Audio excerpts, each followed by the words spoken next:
Olá, que bom que vocês estão com a gente. Bem-vindo, bem-vinda. Este é o podcast Senac São Paulo. Olha só, você já deve ter ouvido falar em inteligência artificial, né? O ChatGPT? Eu acho que sim.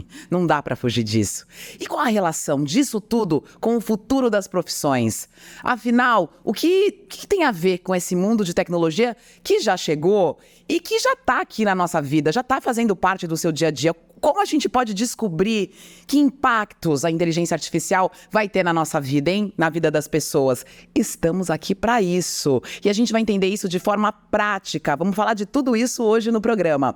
Muitos temas, hein? Quem se beneficia, as mudanças de mentalidade, o que mais? Tem também as habilidades profissionais que a gente vai ter que desenvolver. Quais são as consequências sociais de tudo isso?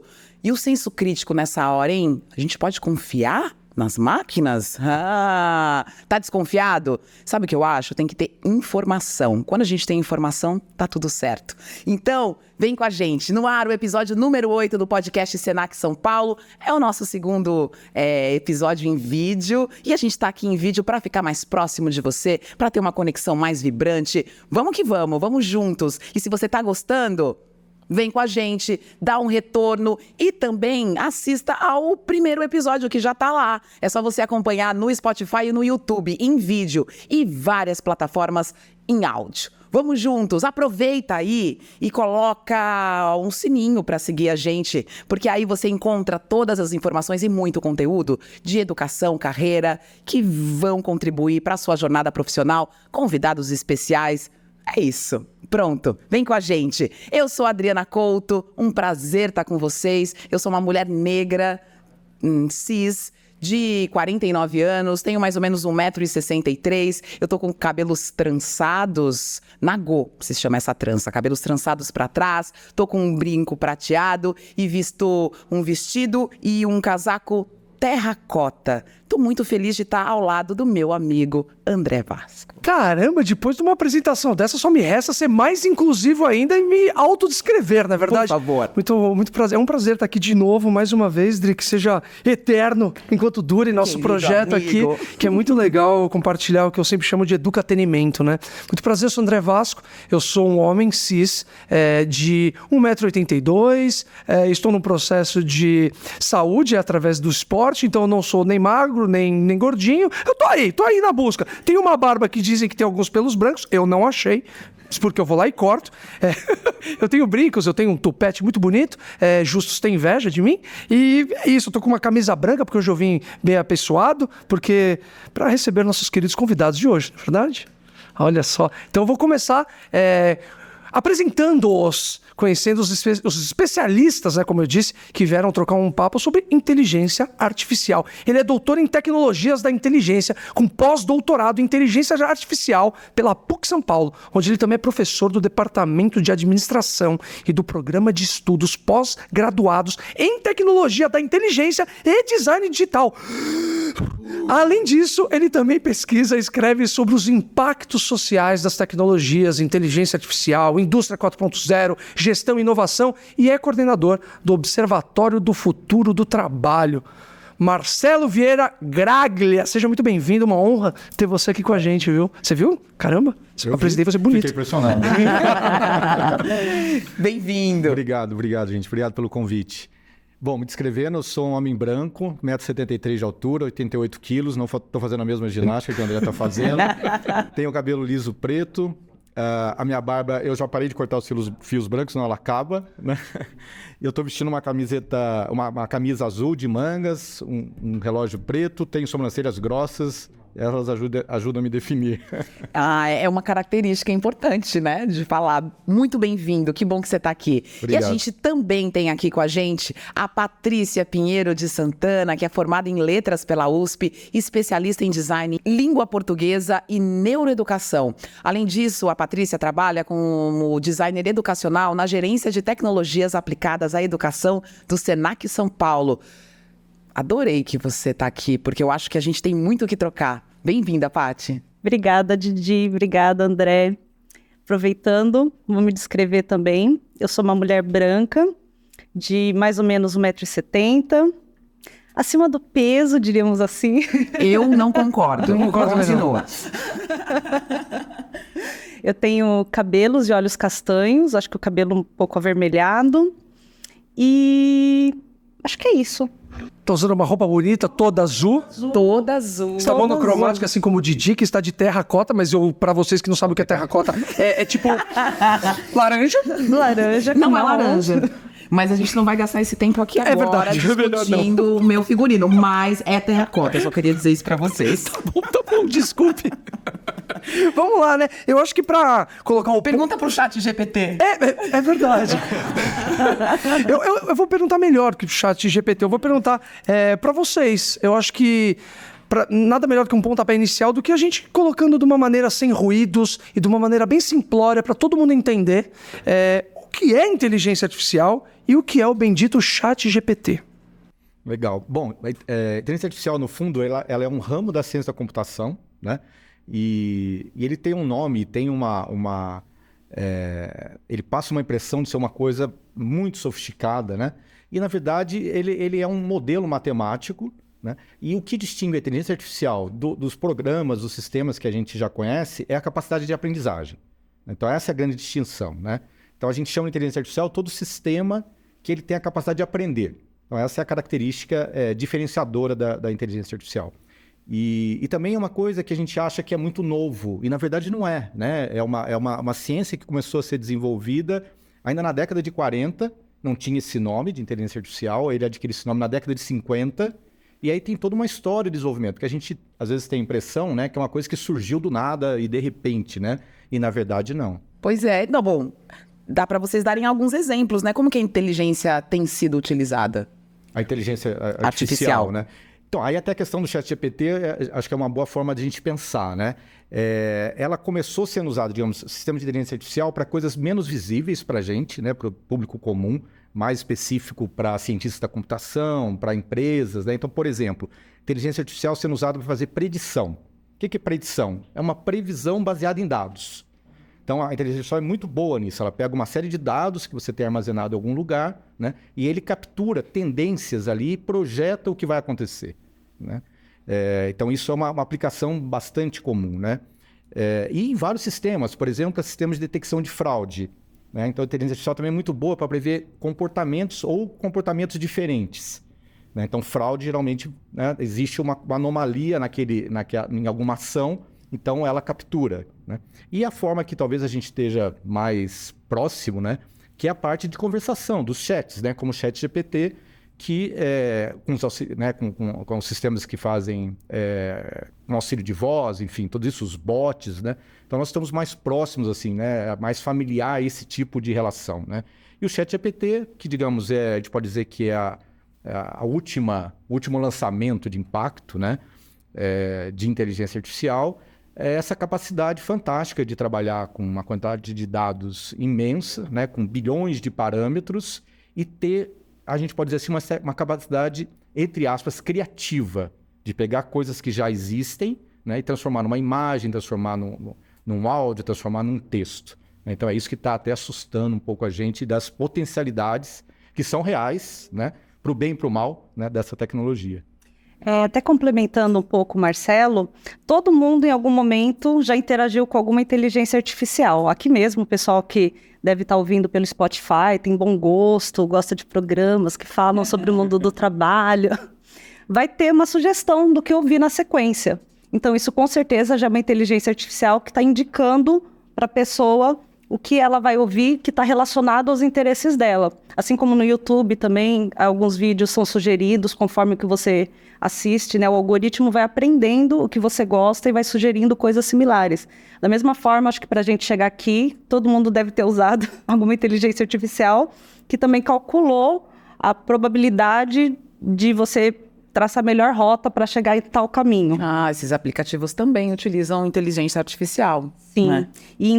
E assim, né, a gente tem duas inteligências artificiais mais famosas, né? A preditiva, que é essa que a gente está falando, que faz essa previsão do que você provavelmente vai gostar ou vai ser melhor para você. E tem a generativa, que é como o ChatGPT, que ele gera um conteúdo, né? Que é o machine learning, né?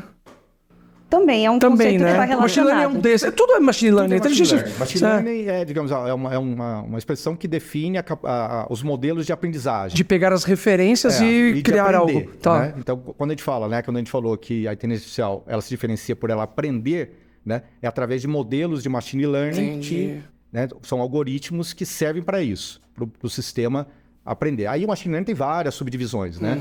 Então, por exemplo, o chamado deep learning, que é o que caracteriza, por exemplo, o ChatGPT, na verdade é uma subdivisão do machine learning, não é um concorrente. Uns nomes complicados, eu falei para simplificar e a gente complicou. Pois é. A gente é tão exposto, como vocês dissem, para chegar aqui, para eu pedir o carro de aplicativo ou o aplicativo que me direciona para o melhor caminho para chegar num tempo melhor, tudo a gente está sendo exposto toda hora à inteligência artificial, há muitos anos, como vocês estão falando. Falando umas consequências ou possíveis consequências da gente estar introduzindo uma longa escala de inteligência artificial, o que pode acontecer? Cara, pode acontecer muita coisa. Já está acontecendo, né? Ele já veio... Mas não deixe a gente alarmados. Vamos pensar positivamente, né? Não, na verdade, essa tecnologia, ela traz uma série de benefícios, né? Uma série de facilidades, de comodidades, de possibilidades, né? Muito interessantes para auxiliar numa série de tarefas, como a gente falou agora, até para se localizar no trânsito, para ter uma recomendação de uma música que você gosta, de um filme, etc. Né? Então tem uma série de coisas positivas, né? E atrás disso que as empresas estão, porque a partir daí elas geram serviços novos e alcançam lá seus resultados financeiros. Mas ela também traz riscos, né? Que não dá para separar as coisas, eles vêm junto, é um pacote. Tem coisas boas, então, né? E tem coisas que podem gerar impactos, que a gente chama dos impactos sociais, negativos. Então, mas isso já está acontecendo, não é? A gente está pensando, mas o que vai acontecer? Mas, na verdade, já está acontecendo. Então, vamos dar um exemplo bem concreto, né? Os sistemas de reconhecimento facial. Então, as empresas lançaram isso rapidamente, várias empresas de tecnologia, né? Várias das poucas empresas de tecnologia lançaram esse sistema de reconhecimento facial. E o resultado foi o quê? Que esses sistemas são discriminatórios. Eles potencializam problemas da sociedade, né? Só que amplificam isso, né? Dão uma potência e também uma transmissão silenciosa dessas coisas, né?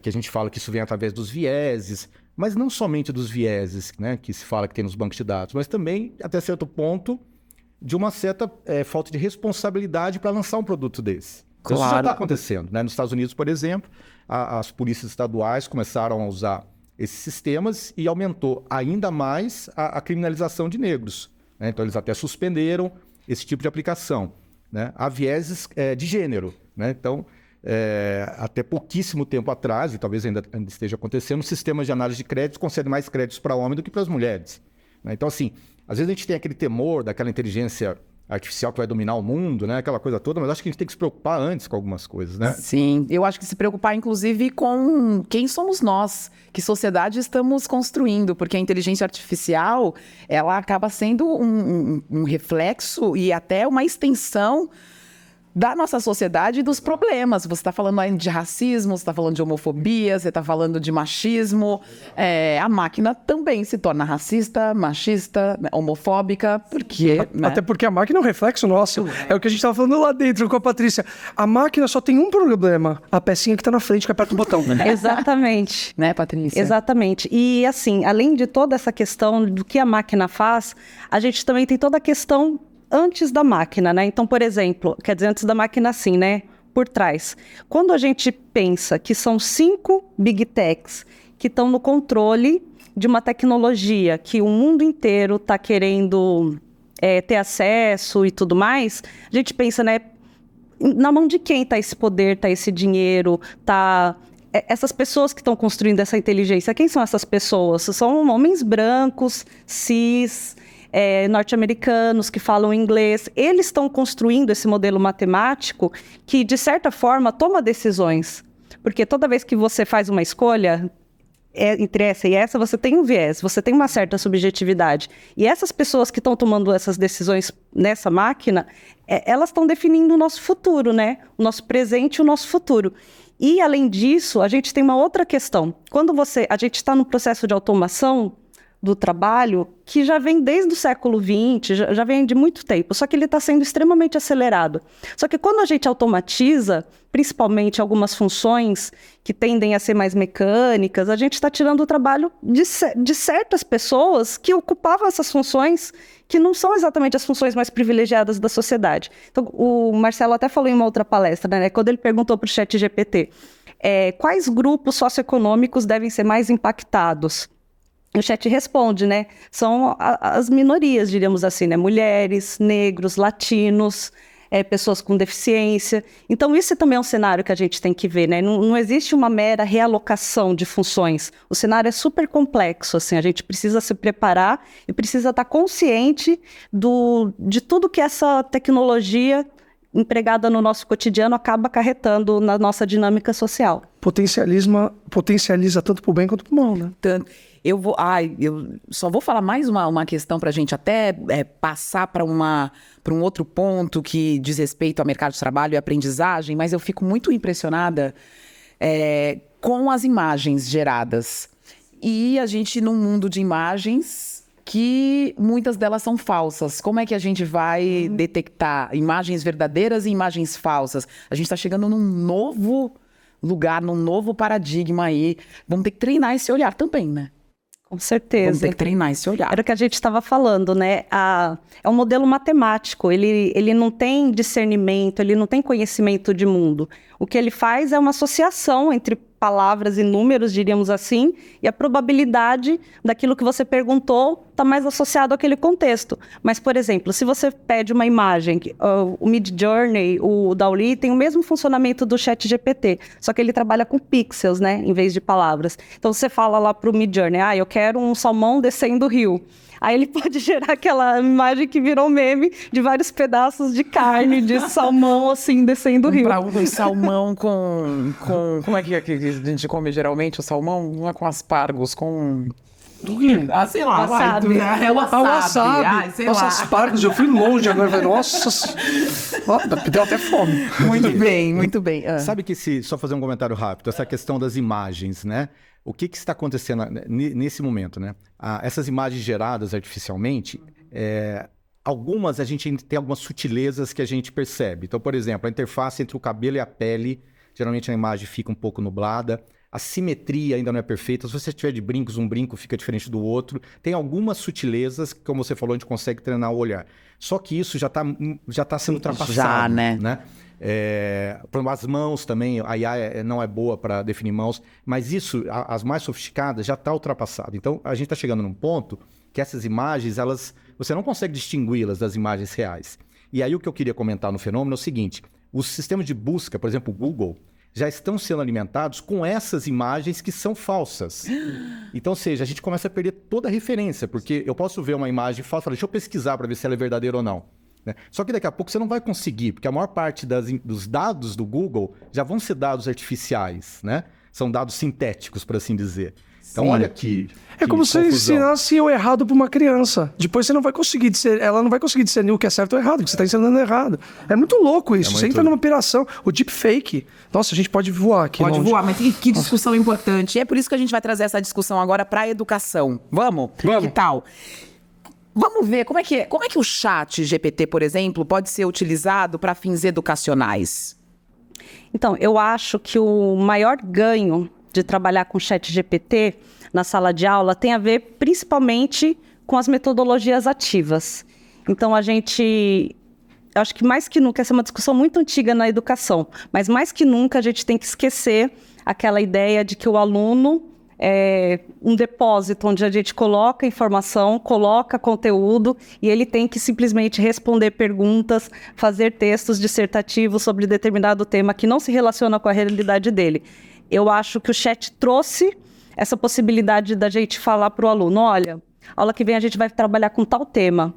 Joga as perguntas que você quiser lá no chat sobre esse tema. Aula que vem a gente vai falar melhor sobre isso. Porque a gente já trabalha a formulação de perguntas, que eu acho que é uma coisa importante, o aluno saber elaborar perguntas, a gente consegue perceber que perguntas o aluno achou relevante sobre aquele assunto, e a gente consegue levar para a sala de aula aquele conteúdo e problematizar. a gente consegue discutir. É verdade isso que o chat trouxe? Como que a gente consegue verificar se é verdade? Vamos no Google ainda. A gente ainda tem fontes, a gente consegue ver de onde ele tirou essa informação. Vamos ver no livro, vamos discutir se isso faz sentido. Então, eu acho que é uma oportunidade muito boa para trabalhar com metodologias ativas. Mas também tem uma série de atividades que o chat faz muito bem, que podem ser automatizadas, que são mais lógicas, diríamos assim. Então, por exemplo, se você precisa fazer uma planilha no Excel com uma fórmula mais complexa, não sei vocês, mas eu sou muito ruim no Excel. Oi, Excel, o que é isso? Aproveitar o ensejo, eu odeio o Excel. Ou seja, nunca me chame para fazer nada, Excel, que eu não gosto de você. E, ó, o chat ajudaria muito pessoas como nós. Eu te amo, chat GPT. Exatamente. Porque se você pede para ele uma fórmula para você fazer uma planilha que, sei lá, pega essa coluna, divida por essa, multiplique essa e te dê um resultado com a média daquela, ele vai te ajudar a fazer essa planilha. Então isso é interessante usar na sala de aula, porque quanto tempo você ia ficar criando aquela planilha? Vai otimizar o tempo. Exatamente, claro. Otimizar o tempo. Ou de suas devidas proporções, é como, sei lá, quando inventaram a calculadora. Alguém deve ter olhado e falou, não, isso daí vai acabar com o seu... Não, isso daí só acelerou. Exatamente. Isso é interessante, né? Sim. Agora, senso crítico, né, gente? Com certeza. Porque, assim, uma frase que eu tenho visto muitos especialistas em IA falando, assim, né? O maior perigo da inteligência artificial não é ela substituir a inteligência humana. É os humanos acharem que ela é tão inteligente que ela está apta a tomar decisões por nós. Diferente isso, né? Eu adorei. Essa é outra perspectiva, você tem razão. Que recentemente rolou isso, né? Eu tava lendo uma matéria, não me lembro a fonte agora, que deu um pau geral na inteligência, que ele começou a falar como se fosse um humano. E aí o humano começou a discutir e falar assim, não, peraí, você não tem, lugar de fala. Não, eu tenho lugar de fala, porque eu sou... Aí eu falo, não, tá tudo errado, desliga a tomada desse bicho aí. Então, isso é seríssimo. Isso é seríssimo. Mas é importante isso daí do senso crítico. É importante, justamente o que eu ia perguntar para vocês. Qual que é a importância de ensinar os estudantes, né, a usar essa busca, mas de uma maneira mais ponderada, crítica. O que você respondeu, né? Sim. E assim, né, também, a partir do momento que o estudante entende que aquela ferramenta, ela é um modelo matemático, que ela não tem conhecimento de mundo, que ela pode errar, como aquele exemplo do Ayrton Senna, né? Uhum. O ChatGPT falou que o Ayrton Senna morreu em Interlagos. Mas por quê? Porque provavelmente lá no banco de dados que ele pegou, a amostra que ele pegou, tinha muita informação relacionada com automobilismo no Brasil, com Interlagos, Ayrton Senna, brasileiro, e ele juntou tudo, perguntaram onde ele morreu, deve ter dado Interlagos. Mas aí a gente que tem conhecimento de mundo sabe que isso não é verdade. A máquina, ela alucinou. A gente fala alucinação porque ela não errou, ela fez o cálculo dela e entregou um resultado. Mas dentro da realidade, do que a gente conhece do mundo, a gente sabe que aquilo não corresponde. Então, essa alucinação de máquina é uma coisa muito grave, muito importante. E se a gente fica confiando no que ela entrega, a gente está totalmente vendido para as alucinações dela, para os fatos dela que não correspondem à realidade. Mas para essas atividades de automatização de tarefas, de ganhar tempo com as coisas, ela funciona muito bem, né? Vai ter uma mudança, né? Já está tendo uma mudança. Professores vão ter que agir de forma diferente, alunos também. Aqueles trabalhinhos não vão mais rolar. Coisa do passado. Falando em alunos, hora de dar protagonismo para os nossos estudantes por meio do quadro Quer Saber? É isso aí. Dessa vez a gente foi ouvir o pessoal lá no Senac Sorocaba. E quem chega primeiro é... A Lauren dos Santos Nogueira. Que bom, estudante do ensino médio. Você tá vendo, Lauren? Você tá aqui. A gente tá esperando por você. Inclusive, faça a sua pergunta.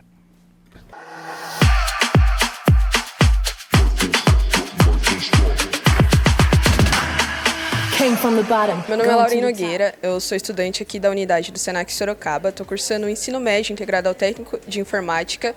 E, bom, a gente sabe, né, que a inteligência artificial ela é muito importante para o futuro da educação. E eu queria perguntar para vocês como que a inteligência artificial ela pode ajudar os estudantes e os docentes dentro da sala de aula e também impactar positivamente na aprendizagem.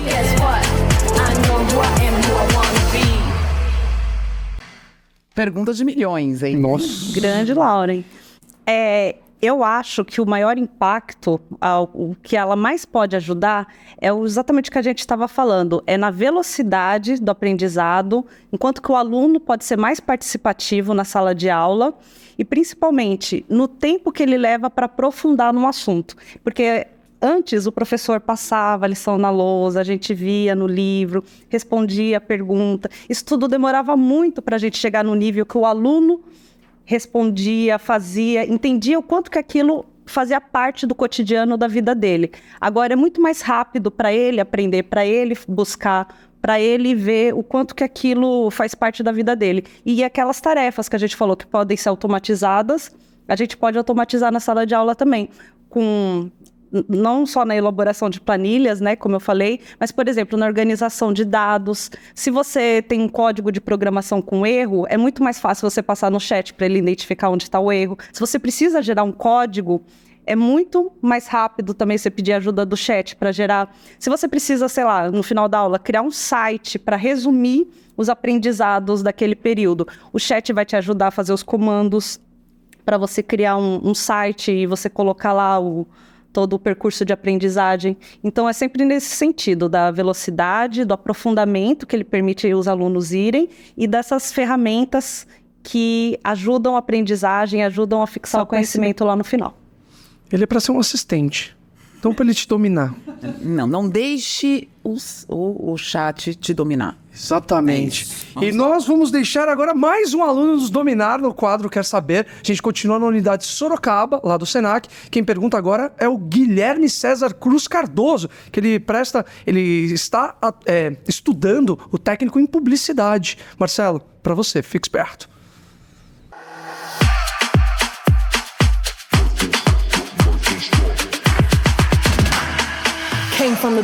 Meu nome é Guilherme e eu faço o curso de técnico em publicidade aqui no Senac Sorocaba. Ultimamente estamos vendo muitas notícias falando que inteligência artificial vai substituir postos de trabalho.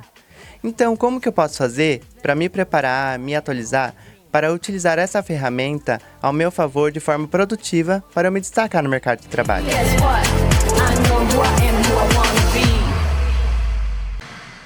Essa é a pergunta-chave, né? Não é bobo nem nada hoje. É isso. Como eu posso me destacar? Já está posto. Sim. Então, como eu posso Sim. fazer para pensar e estar dentro dessa tecnologia, né? De uma outra forma. Tem dois termos que estão sendo falados em inglês, né? Que é soft skills e hard skills. Na verdade, o que é? Seriam as competências sociocomportamentais, né? Esse é um grupo de competências, e as hard skills são as competências técnicas. Então, em outras palavras, toda essa tecnologia, ela transforma e está transformando e vai continuar transformando de forma muito forte, né, o mercado de trabalho. Inclusive, como ele se preocupa com impactos sobre o trabalho humano, substituição. Então, isso é uma coisa que é um risco muito grande e bastante concreto, né? Quando a gente fala nas competências sociocomportamentais, há um conjunto, não único, mas há um conjunto de habilidades que a máquina não tem. Então, por exemplo, ela não tem empatia, né? Ela não tem ética, ela não tem consciência. Então, isso é uma característica humana. Então, nós temos que focar naquilo que é o mais humano, o que a gente tem de mais humano, de mais especial, e desenvolver essas competências, né? Melhorar essa capacidade, melhorar, por exemplo, a capacidade de comunicação, que é outra questão muito importante, né? A máquina é limitada para fazer isso daí. A capacidade de trabalhar em grupo, né? De ter uma postura inclusiva. Então, nada disso acontece com esses robôs, com essas máquinas. Então, essas competências comportamentais, outra muito importante, que até a Didi falou agora há pouco, o senso crítico, essa é fundamental, né? Que é a capacidade de você olhar um negócio e questionar. Fala, mas por que isso? O que isso vai acontecer? Será que é mesmo? Né? A máquina não faz isso, a gente estava até falando agora, o ChatGPT ele erra categoricamente, né? Ele fala uma coisa totalmente errada, né? Você pergunta assim, quem foi o autor da música tal? Se ele foi lá e muita gente falou errado, porque não sabe, ele repete aquilo, né? Porque ele pega a informação estatisticamente mais relevante. Ou seja, está todo mundo pulando o rio, como dizia minha avó, né? Ele vai lá e pula atrás. É o famoso Maria vai com as outras. Mais ou menos isso. Ele é nada mais do que isso. Minha avó ia ficar muito orgulhosa agora. É a melhor definição, né? Maria, o chat, ele é isso, mas ele é um picareta sumido. Exatamente. Porque ele fala com propriedade. Educado. Desculpa, eu falei errei. Né? Aí Depois que você pressiona, porque senão ele fica exato. quietinho. Só que você fala, não, o autor não é João, é José. Ele fala, agora entendi, mas não era José, você estava enganando ele de novo, ele vai acreditar. Então, o senso crítico é a questão essencial nisso daí, né? Tô pensando aqui no mercado de trabalho, tem empresas, né, que o RH já está utilizando a inteligência artificial, né? Muitas. E como elas utilizam essa inteligência artificial e como essa abordagem também não afasta pessoas do mercado de trabalho? É uma preocupação, né? É uma preocupação. Vou linkar isso com a segunda parte da pergunta dele, né? Que tem a ver com a hard skill, que é a competência técnica. Ou seja, todos nós que estamos, né, trabalhando, a gente tem que, de alguma forma, assimilar essa tecnologia. Aí existe um mistério, porque muita gente acredita que é assim, agora eu preciso aprender a programar, eu não gosto de matemática. Não, mas não é isso. Essa competência técnica, essa hard skill, depende da tua profissão e da tua função. Se eu sou uma pessoa que trabalho numa área de computação, aí realmente a competência técnica, para mim, é dominar, saber programar, usar Python, outras linguagens específicas, conhecer de segurança cibernética e tudo mais. Mas se eu trabalho em publicidade, se eu trabalho em administração, se eu trabalho em educação, não são essas competências técnicas, né? São outras. E basicamente é o quê? Entender a lógica das tecnologias, que aí você não precisa ser cientista da computação, porque é uma coisa da lógica, e entender as aplicações, como você pode aplicar. Então, esse é um ponto muito importante, né? Os estudantes não devem se apartar, mesmo os estudantes que não são das áreas técnicas, são das áreas de humanas, não devem se apartar da tecnologia, tem que se apropriar dessas tecnologias. Então, esse é um ponto. E aí a sua questão, Didi, que é super relevante, é um caso muito, muito prático, né? Se uma equipe de recursos humanos, por exemplo, não tem esse conhecimento do que pode dar errado, dos vieses, dos impactos sociais, pode ser uma tragédia. Porque aquilo que a gente falava de vieses, né, dos vícios sociais nossos, né, eles vão se repercutir no banco de dados daquela empresa, dos recursos humanos. Então, se aquela empresa, por exemplo, 90% dos cargos são ocupados por homens brancos, a máquina vai entender que o melhor candidato é um homem branco. Então, ele vai apartar as demais candidatas e candidatos, né? E o que é pior, de forma silenciosa, né? Então, assim, se a equipe de RH tem conhecimento disso, ela fala, olha, tem um risco aqui, né? Vamos verificar se o sistema que eu estou usando para selecionar pessoas não está sendo discriminatório. E trazendo do RH, vamos voltar para a educação. Quais são os problemas de atrelar essas tecnologias, algoritmos, com a inteligência artificial, no caso, com a educação? Essa questão é muito legal, né? Até a gente discutiu isso em outro encontro. De novo, aquela coisa, a mesma tecnologia traz coisas boas e traz coisas ruins. Então, os educadores, especialmente, acho que para os estudantes foi muito bem respondido, eles têm que se preocupar o que se perde, né? Então, vamos dar um exemplo concreto que já vem acontecendo. A capacidade de concentração, né? Paciência para ler alguma coisa. Porque o cérebro humano, uma coisa muito legal da gente discutir é o seguinte, o nosso ritmo não muda desde a idade da pedra, desde as cavernas. O nosso relógio biológico roda em 24 horas. E o nosso mundozinho pode ficar mais rápido com a tecnologia, etc., mas nisso a gente não muda. Que quando a gente, inclusive, começa a entrar na loucura, né, do dia a dia, etc., a gente adoece, né? No mundo do trabalho, você fica muito acelerado, você adoece, porque a gente tem um ritmo biológico. Então, assim, o cuidado é isso. O que eventualmente, o uso dessa ferramenta pode subtrair, que não pode ser subtraído. Então, atenção, então a gente precisa trabalhar estratégias né, de metodologias ativas, enfim, estratégias criativas, para trabalhar a capacidade de atenção dos alunos, a capacidade de pesquisa, a capacidade de análise crítica, né? Trabalhar o pressuposto da dúvida, será que é, será que não é, sabe? Então, acho que o educador ele tem que ir digamos, na contraofensiva, para tentar minimizar os efeitos ruins e realmente aproveitar só o que traz de bom.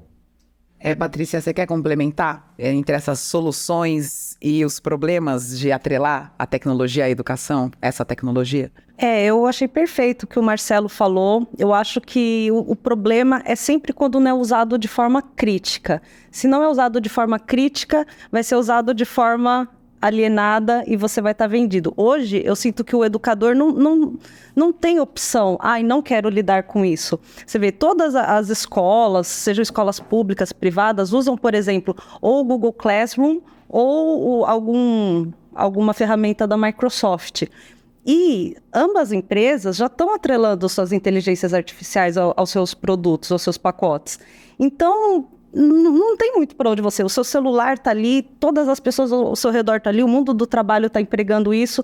Então, a sua única saída para não ser dominado por isso, para não ser enganado, ou para não exercer um trabalho que prejudique seus estudantes, por exemplo, trazendo informações erradas ou coisas parecidas, é trazer a criticidade para o processo de ensino e de aprendizagem. Mas você falou das 5 Big Techs. Eu tô pirando aqui, tá? Sai totalmente do script. Vamos juntos. Você falou das 5 Big Techs. Se você for ver, realmente são poucas empresas que dominam. Eu tô falando não só inteligência artificial, como comunicação, tudo no mundo. Como que a gente vai garantir que essas tecnologias, uma política pública, eu não sei o quê, como que a gente vai circundar e tentar furar essas bolinhas? Porque eu sinto que todos nós vivemos numa bolha, mas está sendo enclausurada mais em bolhas. Porque você falou no começo do programa, se você consome programa de educação, provavelmente o algoritmo te ofereceu esse. Ou às vezes não, porque às vezes a gente não pagou. Então, a gente está entrando num mundo que a gente está sendo... Está colocando... É muito tempos modernos do Chaplin. A gente está virando aquilo, então parece que a gente está voltando ao passado. Só que com problemas que falam, nossa, coisa nova, mas não é. Eu quero chegar aí. Como que vocês acham que pode dar mais criticidade para os jovens, para as pessoas, não só jovens, crianças, todo mundo, tanto numa escola, como em casa, com políticas públicas? Aí, vamos viajar. Olha, você falou, a questão central nisso tem a ver com políticas públicas. Porque para você dar senso crítico, você precisa dar informação. Então, você precisa formar os professores, né? Você precisa quebrar essa barreira com os professores, ou com uma parte dos professores e professoras, né, em relação à tecnologia, desmistificar e falar, olha, isso aqui você consegue entender, né? Você está numa posição especial e importantíssima para o nosso futuro, né? Só eles nos salvam, na verdade, e elas nos salvam, né? Então isso depende de uma política pública. Alguns países estão fazendo isso. Na Finlândia, eles incluíram isso no currículo básico. Então as crianças aprendem a fazer fake news na escola, sob supervisão. Porque à medida que ele sabe fazer, ele fala, entendi. Quando alguma chega para ele, fala, não, isso aqui é fake news. Eu sei como funciona. Entende? Só que os professores foram preparados para isso antes. Então, esse é a noção do veneno. É a noção do veneno. É claro, porque aí você entende o mecanismo. Exato. Exatamente. Você entende o mecanismo, né? Ela não pode ser uma arma do opressor. Entendeu? Você tem que usar essa arma para se defender. Então, esse é um aspecto. E no outro aspecto das empresas, é um assunto que está muito atual e está muito, muito quente a discussão. Porque a gente precisa de regulação. Então, assim, as primeiras legislações estão sendo construídas agora sobre inteligência artificial especificamente, né? A gente tem a Lei Geral de Proteção de Dados, tem o Marco Civil da Internet, que já tem alguns anos, só que ela é muito específica. Então, na Europa isso está avançando, no Brasil está em discussão agora no Senado, né? Um projeto de lei de regulação, que é bastante polêmico, porque a regulação sempre também tem dois lados, né? E a gente sempre tem que tomar cuidado nesses momentos de crise, né? Que às vezes a solução que está se colocando pode ter uma outra intencionalidade, né? Mas você tem que ter alguma regulação. Não é possível que seja tudo solto. E você destacou um aspecto, né? São 5 empresas no Ocidente e 3 na China. Então são 8 empresas que dominam tudo isso, né? E elas estão muito potentes, né? O valor de uma empresa dessa, o faturamento anual de uma empresa dessa, a Apple, por exemplo, é maior do que o PIB do Brasil. Então é muito recurso concentrado. Isso, obviamente, gera uma série de riscos e problemas. Claro, né? Recurso e informação, né? Exato. E como a questão da velocidade, como o lançamento das tecnologias é muito rápido, essa é uma característica dessa onda de inovação, diferente das anteriores, né? Então eu sempre falo o seguinte, gente, não vamos olhar o futuro, não vamos esperar que o futuro sempre repita o passado. Isso é muito perigoso. Então a gente não pode falar, mas com a internet deu tudo certo. Pois é, não é porque deu certo uma vez que vai continuar dando, né? Então a gente tem que ter um pensamento de risco. Então essas empresas têm que estabelecer limites, né? A Europa a gente vê mais um posicionamento, digamos, uma busca de soberania, né, dos estados em relação às empresas, né? Tentando colocar limites, colocando multas. Porque se não tiver um controle que seja razoável, né? Que não atrapalhe, obviamente, o desenvolvimento, né? Mas que proteja questões importantes, né, da sociedade, justiça social, igualdade e segurança, privacidade, etc., não são as empresas que vão se preocupar com isso. Não.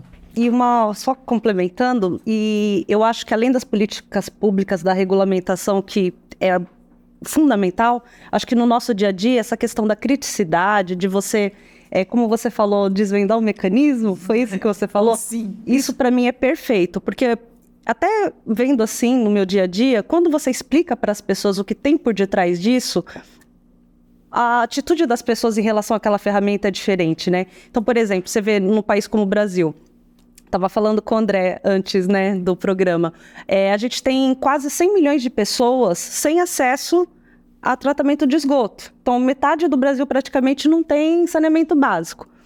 E a gente está desenvolvendo uma tecnologia extremamente avançada que a gente não tem sequer capacidade de processamento para treinar uma igual.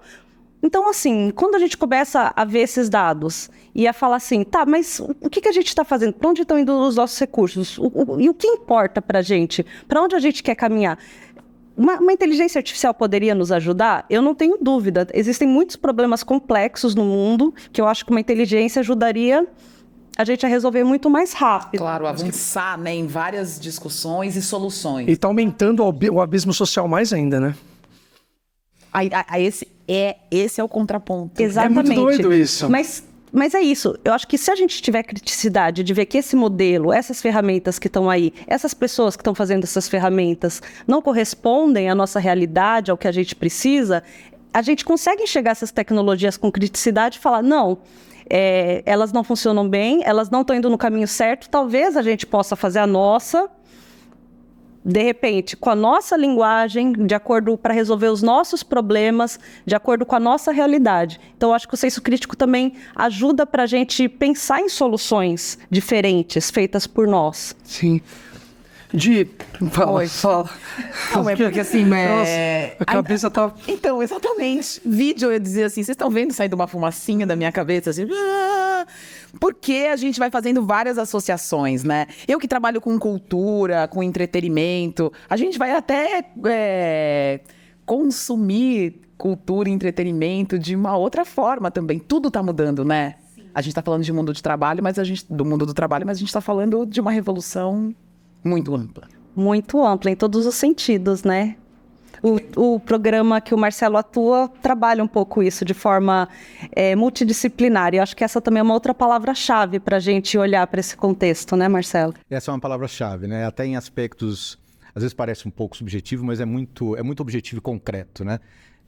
A necessidade dos grupos de estudo, dos grupos que analisam os sistemas, a política de contratação das empresas, ela tem uma perspectiva de diversidade e inclusão, porque sem isso é impossível você fazer um filtro num sistema. Não imagina que só a tecnologia vai limpar a tecnologia, né, naquilo que ela precisa ser limpada.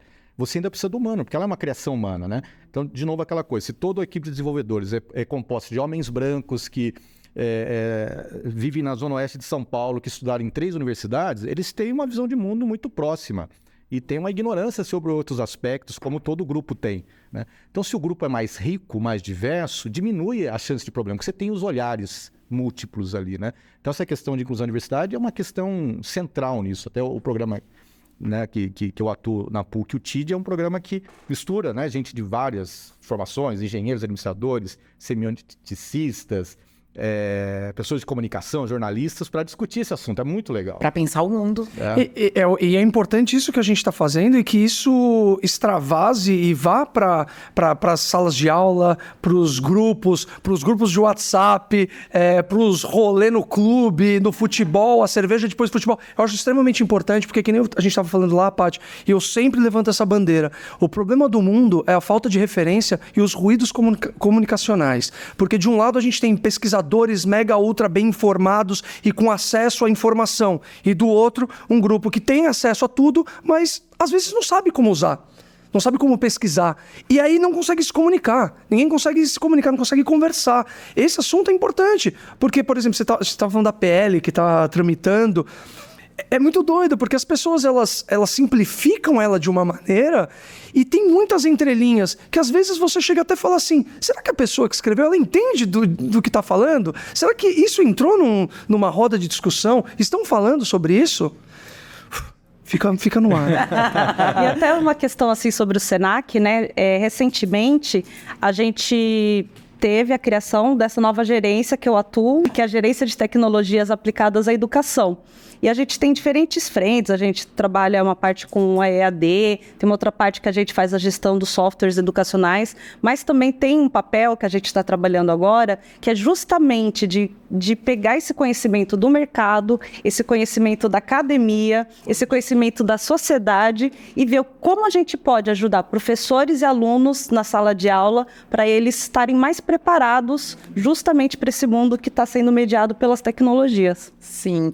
E esse papo da gente também, espero que tenha ajudado muita gente a entrar, a refletir sobre a inteligência artificial, sobre as mudanças que já estão acontecendo na nossa vida e que a gente precisa estar esperto.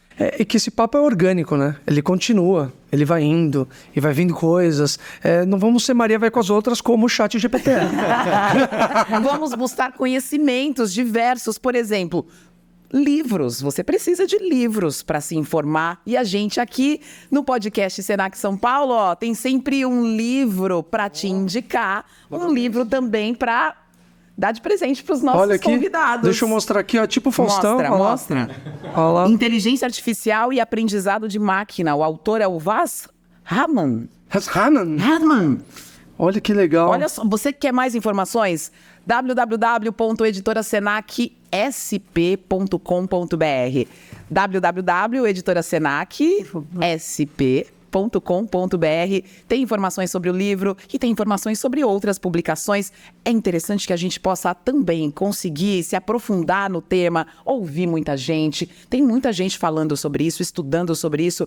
Vamos junto. Importantíssimo. E muito legal, porque eu nunca vi um cupom de desconto tão grande. Tem desconto. Queremos tanto fomentar a leitura, o conhecimento, que temos um cupom. Isso, se você perdeu aqui, fica tranquila, porque tem na descrição de todos os vídeos, tanto no YouTube como no Spotify, 55% de desconto para você que está ligado aqui. O cupom é muito simples, é Podcast Senac.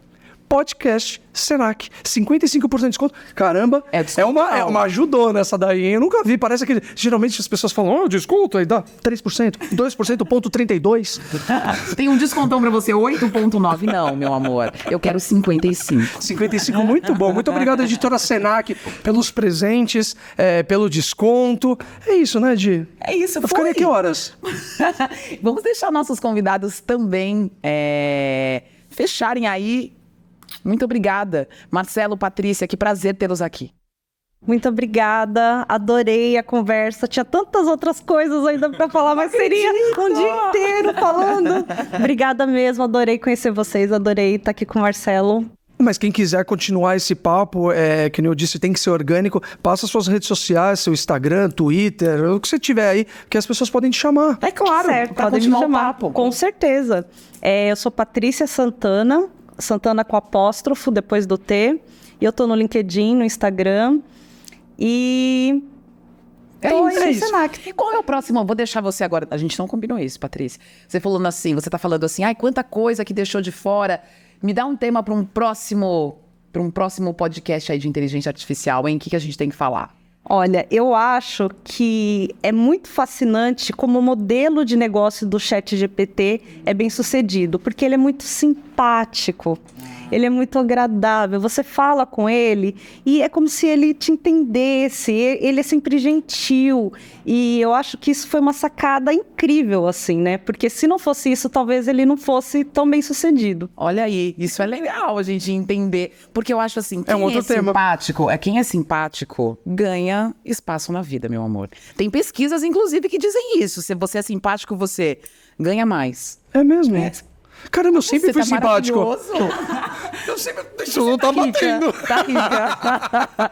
Marcelo, muito obrigada, viu? Muito obrigado, Didi, André, Patrícia. Foi legal, como ela falou. Também acho que esse assunto valeria outros encontros, né? E antes que você pergunte, eu diria que o futuro do trabalho é um tema fantástico, acho que para ser discutido. A gente tem até o observatório na PUC, Observatório do Futuro do Trabalho, né, que está trabalhando com isso. Acho que esse é um tema legal. E a questão do livro, falando bem rapidinho, eu acho que uma das formas da gente ajudar os jovens, né, seja pela família, seja na escola, é o estímulo à leitura. Porque o nosso cérebro tem um jeito de aprender que, de novo, não muda, né?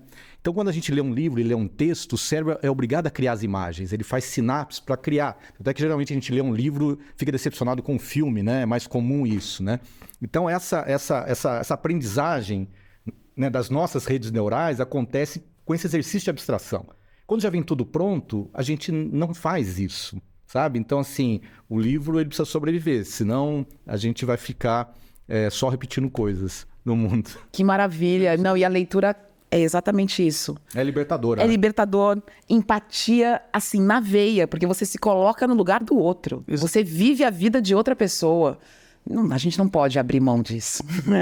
Muito obrigada. Obrigado. Bom, gente, obrigado de novo. Obrigado você que está aí acompanhando a gente. Lembrando, se você não segue, siga o canal podcast Senac SP São Paulo. Siga nas redes sociais. Tem cortes para vir por aí. Então fica ligado nas redes. Ativa o sininho. Compartilha na sua rede de contatos. A gente reclama tanto de fake news, de espalhar coisas ruins e inúteis. Então tá aí uma grande oportunidade de você propagar esse papo, esse diálogo, que isso continue na sua vida e nos seus meios. Beleza? Deixa eu te falar uma coisa. Posso dar uma dica? Só uma dica antes da gente terminar. Porque vocês conhecem que tem o Senac para empresas também, o podcast. Carla Com a Bigato. Carla Bigato, maravilhosa. Você já viu? Tem que ver. Toda terceira quinta do mês, você tem Senac para Empresas, um podcast também para você se informar, refletir e ficar conectado com a gente. E podcast Senac São Paulo, aqui comigo, Didi, e sempre convidados de alta garbosidade. Gosto assim. Gostaram, né? Eu sempre uso o termo de várias gerações. Eu vou misturando temas, entendeu? Do podcast passado, desse. Então assista e escute. Até a Beijo, próxima. gente. Até mais.